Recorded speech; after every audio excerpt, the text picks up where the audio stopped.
charge. If the hardliners or IRGC-aligned leaders have greater power in Iran, can the U.S. make a deal with those factors? Whoever's running the show. Deal with whoever runs the show. They don't know. They are fighting with each other. There's tremendous infighting.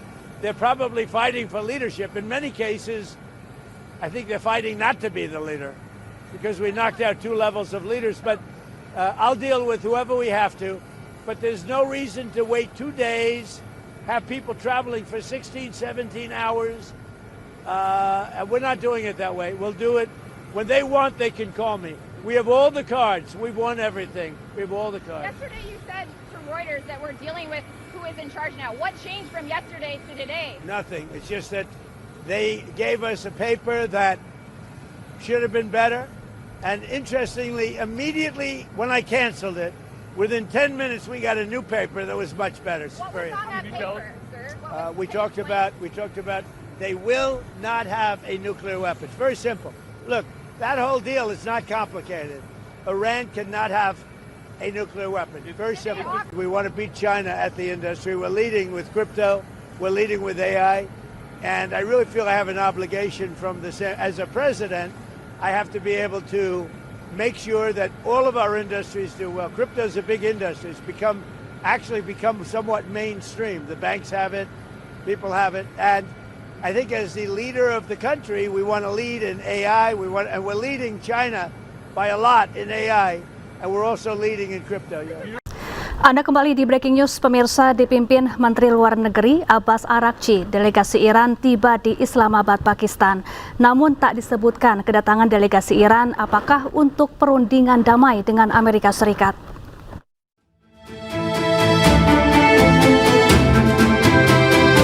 Delegasi Iran yang dipimpin Menteri Luar Negeri Abbas Araghchi tiba di Islamabad, Pakistan. Rombongan disambut Menteri Luar Negeri Pakistan Ishaq Dar dan Kepala Angkatan Bersenjata Marshal Asim Munir. Araghchi akan menggelar pertemuan dengan pemimpin Pakistan untuk membicarakan perkembangan terkini di Timur Tengah. Namun tak disebutkan soal rencana perundingan kedua dengan Amerika. Sebelumnya, pasukan keamanan dan logistik Amerika Serikat juga telah tiba di Islamabad, Pakistan. Delegasi Amerika Serikat akan diwakili utusan khusus Steve Witkoff dan menantu Presiden AS Jared Kushner. Sementara itu, pengamanan ketat diberlakukan di Islamabad, Pakistan jelang perundingan damai kedua antara Iran dengan Amerika Serikat. Puluhan ribu petugas keamanan gabungan bersiaga di sejumlah titik penting, termasuk hotel tempat para delegasi menginap. Belum ada tanggal pasti kapan pertemuan krusial tersebut dilaksanakan. Namun Presiden Amerika Serikat Donald Trump mengatakan pertemuan diprediksi akan berlangsung akhir pekan ini. Perundingan damai yang direncanakan berlangsung awal pekan kemarin tertunda lantaran Iran menolak hadir. Menurut Iran, tuntutan Amerika untuk akhiri perang tidaklah realistis. Ya pemirsa, untuk mengetahui lebih dalam mengenai upaya perdamaian antara Amerika Serikat dengan Iran, kita telah terhubung dengan pengamat politik Timur Tengah, ada Pak Nasir Tamara. Selamat siang Pak Nasir, apa kabar? Selamat siang Bu, kabar baik, terima kasih, apa kabar? Kabar baik juga. Pak Nasir, ini delegasi Iran tiba di Islamabad, Pakistan. Apakah mereka akan benar-benar segera berunding dengan Amerika Serikat? Jika ya, apa yang membuat Iran ini mau akhirnya ke meja perundingan, sementara sebelumnya Iran menyatakan tidak mau datang? Kemlu Iran mengatakan bahwa mereka tidak akan mau bertemu dengan delegasi Amerika Serikat. Jadi nanti dalam pertemuan itu adalah Pakistan dengan delegasi Iran, kemudian Pakistan akan disampaikan oleh Iran apa-apa yang mereka hendaki. Nah, lalu delegasi Pakistan sebagai penengah akan menemui Amerika Serikat menyampaikan apa yang dikehendaki oleh Iran. Dan kemudian mereka juga akan mendengar apa jawaban Amerika Serikat. Posisi Iran pada saat ini adalah mereka tidak mau berunding selama blokade di Selat Hormuz itu belum dicabut dan selama ada tekanan-tekanan. Jadi mereka menggunakan pihak ketiga, dalam hal ini perunding dari Pakistan. Kelihatannya yang sangat ingin supaya gencatan senjata ini menjadi perdamaian adalah pihak Pakistan, karena mereka sudah mempertaruhkan semua jalan setelah ditempuh agar ini menjadi kenyataan.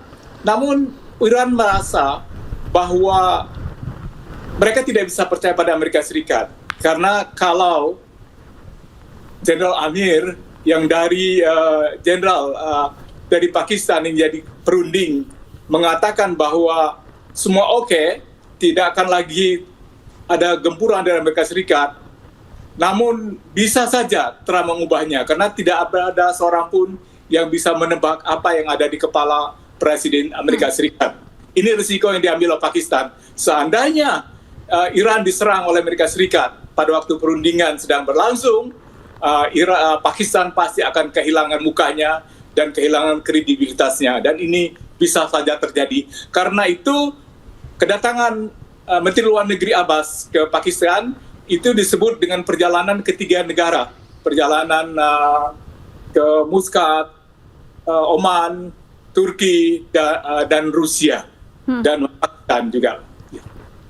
Baik, Pak Nasir, jika Iran dan juga Amerika Serikat akhirnya memang mau untuk berunding, menurut Anda, apakah kali ini perundingan damai akan berhasil dan ganjalan apa yang paling besar untuk bisa mencapai kata damai? Ya, Iran itu akan senang kalau Hormuz tetap berada di tangan Iran, tidak ada yang menyentuhnya. Kemudian kalau program nuklirnya itu boleh terus berlangsung tanpa halangan pembatasan.